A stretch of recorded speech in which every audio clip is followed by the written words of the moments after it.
Salut les filles, aujourd'hui je vous retrouve avec une nouvelle vidéo pour 20 conseils pour réussir vos examens, que ce soit bac, brevet, partiel, tout bordel là. Je vous donne les conseils que j'ai pu trouver les plus efficaces pour réussir son bac, à savoir que je ne suis pas une élève hyper studieuse, même si on pourrait en croire dans la vidéo, mais pas du tout. Je travaille un peu toujours au dernier moment. J'ai une moyenne qui est très moyenne et encore, si ce n'est en dessous, enfin voilà. Mais pour vous dire que même quand on est très mauvais élève, même si je suis pas non plus catastrophique, on peut se débrouiller et être organisé. Alors le premier conseil, c'est faire une cure de vitamines.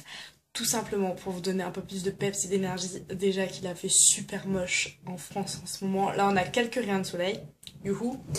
Moi, depuis 2 semaines, je me fais une petite cure de vitamine B-Roca. Euh, voilà. Donc, c'est pas mal. En fait, ça booste juste un peu plus, quoi. Vous n'allez pas, grâce à ça, réussir à retenir toutes vos leçons, hein, mais ça booste et ça motive un peu plus. Donc, voilà. Faites une cure de vitamines. Et pareil, moi, là, j'ai acheté un mixeur pour me faire des smoothies et tout. Enfin, je fais vraiment le cure de fruits et tout pour être bien et ne pas être en faiblesse, en fait. Parce que quand on a un petit coup de mou, ce qui arrive souvent pour ma part, c'est pas du tout comme ça que ça me motive à travailler. Donc du coup, un petit peu de vitamine et on repart au taquet. Deuxième conseil qui est primordial, c'est qu'il faut pas se pourrir la vie pour votre bac. Enfin, moi je parle du bac parce que personnellement, mon bac je le passe dans une semaine. Et voilà, je sais qu'il y a des gens très très très stressés autour de moi. Et je me dis, voilà, c'est que le bac. Donc là, je vais me prendre des tartes dans la gueule. Mais effectivement, c'est que le bac. Aujourd'hui, avec le bac, on fait pas beaucoup de choses. C'est juste un lancement pour aller vers d'autres études. Mais c'est pas ce qui va vous donner une opportunité en or. Au pire, si on l'ouvre, et ben on repasse l'autre année ou on passe en candidat libre. Enfin voilà. Ne vous pourrissez pas la vie. Je sais qu'il y en a qui se rendent vraiment mal, mais trop mal pour ça. Moi, je suis stressée et tout, mais je me pourris pas la vie non plus à cause de ça. Une semaine avant le bac, je commence enfin à réaliser que c'est le bac en fait. C'est pas pour autant qu'il faut oublier tous les enjeux, hein. Ensuite, je vous conseille de lister matière par matière toutes les chapitres, toutes les chapitres qu'il y a au programme et que vous devez réviser. Donc par exemple France, enfin non France, c'est fini en terminale, mais je sais pas moi, histoire, tous les chapitres que vous avez fait, économie, etc. Pour ne pas en oublier, ça serait vraiment dommage. Ensuite, faites-vous un programme, un planning plus ou moins organisé, parce que je dis ça parce que moi j'en ai fait, j'en ai tenu, enfin je ne l'ai respecté aucun en fait, hein. Pour moi personnellement ça ne sert à rien, mais j'ai trouvé une manière un petit peu plus cool, moins organisé, mais quand même un peu organisé, c'est qu'à chaque fin de révision, j'écris ce que j'ai revu. Donc aujourd'hui, j'ai vraiment fait ma première journée entière de révision, j'ai révisé 6 heures. Et j'ai écrit tout ce que j'avais révisé, comme ça à la fin je vais tout accumuler à la fin de la semaine et je vais voir tout ce que j'ai révisé, je vais voir s'il manque des choses, etc. Mais je pense que avoir un appui, de voir comment vous êtes organisé, ça peut vachement vous aider. Euh, Personnellement, moi je suis pas organisée donc j'ai du mal, mais si vous êtes organisé, ça devrait aller. Donc désolée, je lis en fait en dessous, j'ai tout noté. Ensuite, cinquième conseil, ne pas se laisser déborder par tout ce qu'il faut savoir. C'est-à-dire qu'il faut pas que vous dites non mais c'est bon je vais jamais y arriver, j'ai 15 chapitres en économie, 15 chapitres en management, 10 chapitres en histoire, enfin voilà, ça paraît énorme comme ça, mais c'est sûr que bon bah moi je peux paniquer vu que je n'ai pas trop bien révisé à l'avance. Là je me rends compte que j'ai beaucoup de choses à réviser. Mais voilà, vous laissez pas déborder. Euh, Faites vraiment mettez du clair dans vos idées parce que c'est très important. Et donc, sixième conseil qui va revenir en fait à la suite du 5, c'est ne laissez rien au hasard et faites vraiment tous vos chapitres. Parce que le bac, c'est un coup de poker en fait. Le sujet, c'est vraiment un coup de poker. Vous allez tomber sur le sujet que vous connaissez bien ou pas. Et c'est vraiment ça. Et c'est très chiant. C'est pour ça, enfin, ça varie des années et des années. Des fois, ils font des probabilités des sujets qui vont tomber, mais c'est vraiment chiant. Et ce qui arrive très très souvent, c'est que on tombe sur les sujets que, comme par hasard, on n'a pas appris. Donc c'est pour ça que je vous conseille vivement de ne laisser rien au hasard, même si c'est juste lire par exemple sur 15 chapitres, eh bien vous en connaissez 10 par cœur et les 5 autres, voilà, quand vous pourrez rien y faire. Au moins lisez-les et sachez un peu de quoi ça parle, comme ça, si vous tombez dessus, au moins vous aurez quelques idées qui reviendront, mais pas arriver et ne rien savoir dessus, ça serait la pire des choses. C'est vraiment s'imprégner de minimum tous les sujets, s'imprégner un minimum de chaque sujet. Bon, le meilleur, ça serait qu'on assimile bien tous les sujets, mais voilà, imprégnez-vous de vraiment tous les sujets, ne rien laisser au hasard, ça c'est vraiment primordial. C'est pour éviter de rendre copie blanche, quoi.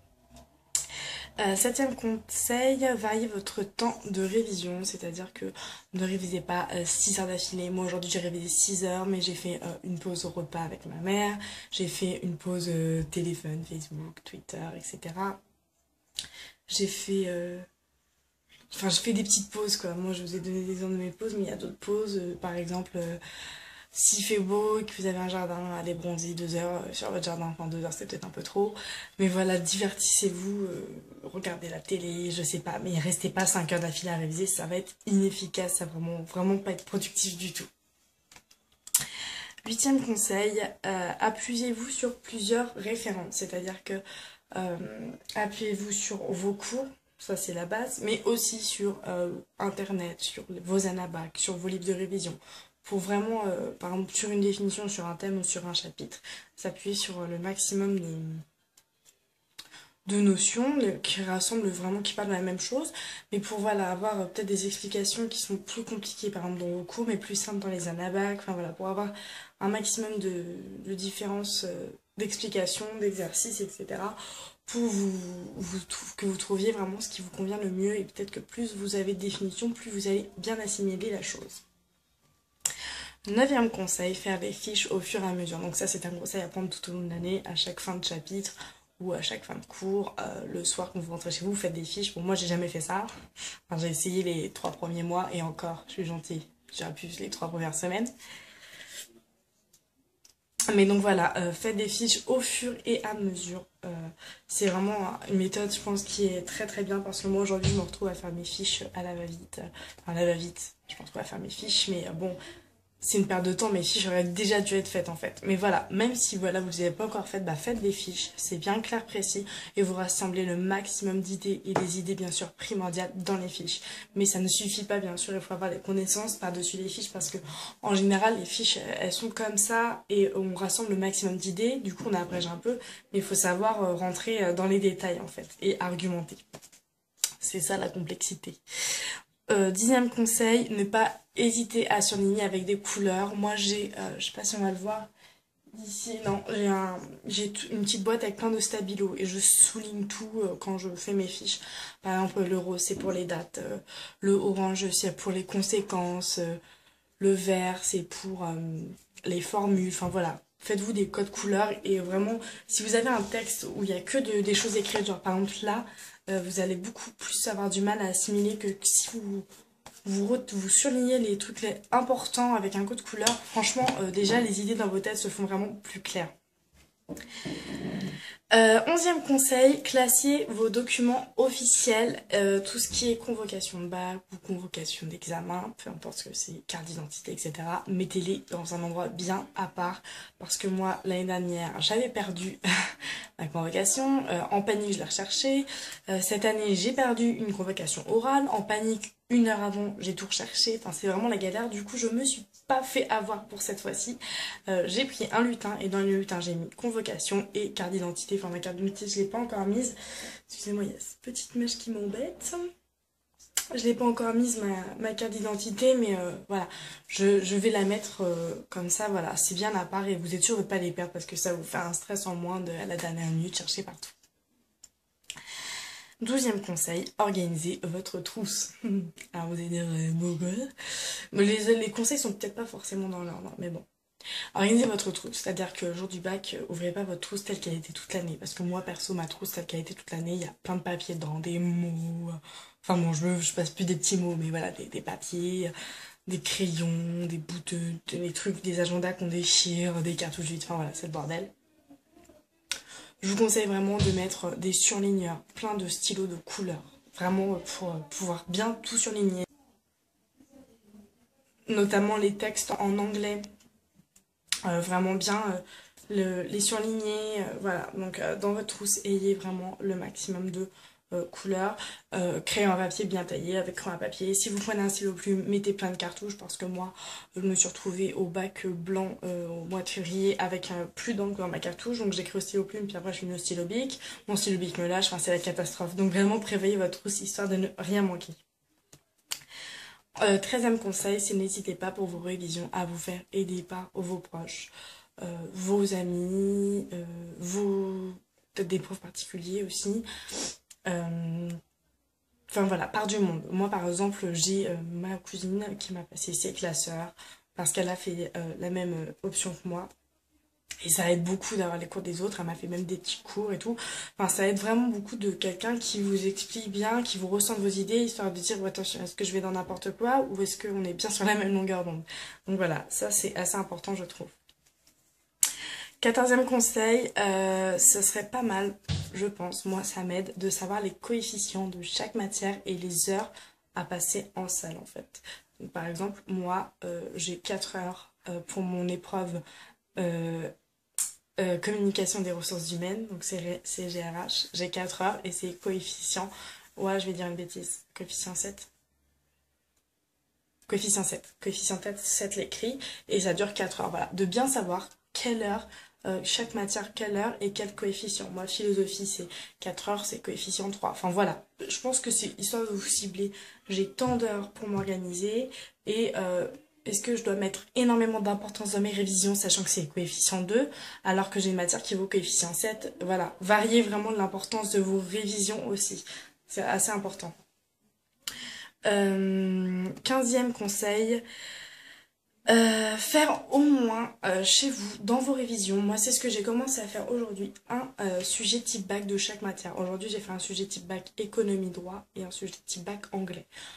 Et puis chronométrez-vous, faites vraiment comme à l'épreuve. Et comme ça, vous gérez votre temps, ça vous entraîne à gérer votre temps, à voir comment vous faites si vraiment vous êtes dans la merde, à gérer votre stress si vous vous rendez compte que le sujet vous ne maîtrisez pas du tout, comment faire, quelles ressources ressortir pour vraiment se débrouiller et ne pas rendre n'importe quoi. Franchement, ça entraîne et je pense que moi, je vais être beaucoup moins stressée et paniquée devant ma copie le jour de l'examen officiel dans une semaine. Ah.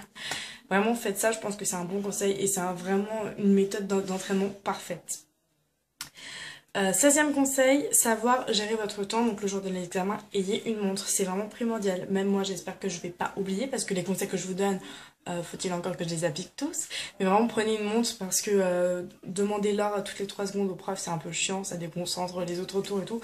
Et votre montre, comme ça, vous vous organisez, vous dites, ok, dans 1 heure, je regarde ma montre, j'arrête. Enfin, c'est vachement pratique. 17e conseil, prévoyez à boire et à manger le jour J parce que moi au bac blanc pareil, j'avais rien ramené spécial.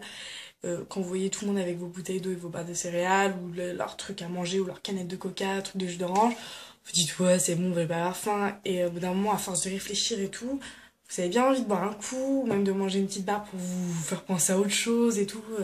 Enfin je sais pas, vraiment à la fin c'était chiant, du coup les autres jours j'avais ramené mes petites provisions et franchement c'est vachement bien, ça remotive quoi. D'ailleurs, en parlant de remotivation, dans ma trousse, moi j'ai toujours une lime à ongles et un gloss mentholé. Et je me suis posé la question, est-ce que je le laisse ou pas dans ma trousse? Et j'ai dit oui, car on sait jamais. Si au bout d'un moment je suis en mode overbooké, je suis en... Enfin pas overbooké, mais je suis en merde. En plus je l'ai appris en cours, quoi. C'est super. Merde, bah j'ai perdu le mot. Bah, enfin, en gros, c'est en saturation du cerveau, quoi. Je me divertis. Oula, il y a un truc bizarre. Je me divertis 3 secondes avec ma lime à ongles. Voilà. Ou alors, je me mets un coup de gloss mentholé. Enfin, ça peut être pas débile, mais trouvez un petit passe-temps pour vous reposer 5 minutes. Pas plus, hein. Faut pas être 20 minutes là. Allez, je vais me limer les ongles, je mets du vernis. Non, non, non. C'est juste histoire de vous sortir votre cerveau si vous avez une épreuve, par exemple, de 4 heures. Conseil 18, être à l'aise le jour J. C'est-à-dire que le jour J, ne venez pas dans une tenue où vous serez pas à l'aise. Par exemple, même pour les filles, des sous-vêtements qui vont vous serrer à fond, qui sont peut-être jolis mais qui vont pas vous mettre à l'aise. Même si vos sous-vêtements qui vous rendent les plus à l'aise, ce sont les plus moches. Et bah, n'hésitez pas à les mettre parce que c'est vraiment mieux de se sentir bien dans ses... J'ai le hockey. De se sentir bien dans ses baskets, dans sa tenue pour pouvoir travailler dans de bonnes conditions et pas être là étriqué dans ses vêtements, mal à l'aise. Pareil pour la coiffure. Si vous avez par exemple une mèche comme ça et que tout le temps vous faites ça, à la fin ça va être énervant. Attachez vos cheveux, c'est un conseil que je vous donne. Et faites un maquillage léger. Pareil. Pas sentir, par exemple, si vous avez chaud, pas sentir votre peau qui colle ou votre fond de teint qui débouline. Enfin, vraiment rester dans le léger pour être vraiment le plus à l'aise possible. Moi, personnellement, j'y vais en mode un coup de mascara, peut-être un petit coup de rouge à lèvres. Ch'ti boui boui, moi j'appelle ch'ti boui boui, c'est des gros chignons à la tête qui sont vraiment très moches. Hein. Mais voilà, au moins je suis super à l'aise. 19e conseil. La veille de votre examen, relaxez-vous. Je sais pas, genre, faites-vous votre manicure, votre pédicure, soin du visage, masque, soin des cheveux. Détendez-vous, vraiment, vous prenez pas la tête. Même avec l'électronique, vos portables, laissez tout de côté. Pensez pas à vos révisions, c'est vraiment pour vous évader, pour vous dire que la vie continue. Faites-vous plaisir à fond. Le dimanche, moi perso, je vais pas être là. Oh, cette petite mèche, elle me saoule. Hein. C'est pas grave. Je vais pas être là en mode, oh non, c'est très moche. Je vais pas être là en mode ah faut vite que je réveille. Enfin voilà, le matin relisez un peu. Moi je pense que ce que je vais faire c'est que le dimanche matin je vais vraiment relire. Je vais me laisser 2-3 heures pour relire tout ce que j'ai vu, toutes mes révisions, tout relire, tout mettre à jour et à clair dans ma tête. Et le reste de la journée cool. Franchement relaxez-vous et voilà et ça ira beaucoup mieux. Et le 20e et dernier conseil que je peux vous donner, c'est après l'examen, mais faites une fiesta, mais d'enfer. Un truc de malade. Moi, perso, c'est la première année que la fin du bac arrive, en fait, où il y a la fête de la musique. Parce qu'à chaque fois, le bac, c'est pendant la fête de la musique, et tous les terminales, ils sont niqués. Le 21, et bah, ils sortent pas, parce que le lendemain, ils ont des épreuves, etc. Et là, bingo. Pop, pop, pop, la fête de la musique, je l'aurai. Donc le soir, ça va être grosse fiesta, je vais me libérer de toutes les pressions, enfin presque, puisqu'après, il faudra attendre les résultats et savoir si on a eu le bac ou pas. Donc voilà les filles, j'espère que cette vidéo vous aura porté conseil. N'hésitez pas à me poser des questions pour celles qui passent des examens ou qui passeront des examens dans l'avenir et qui vont regarder ma vidéo. Je vous souhaite toute la merde du monde.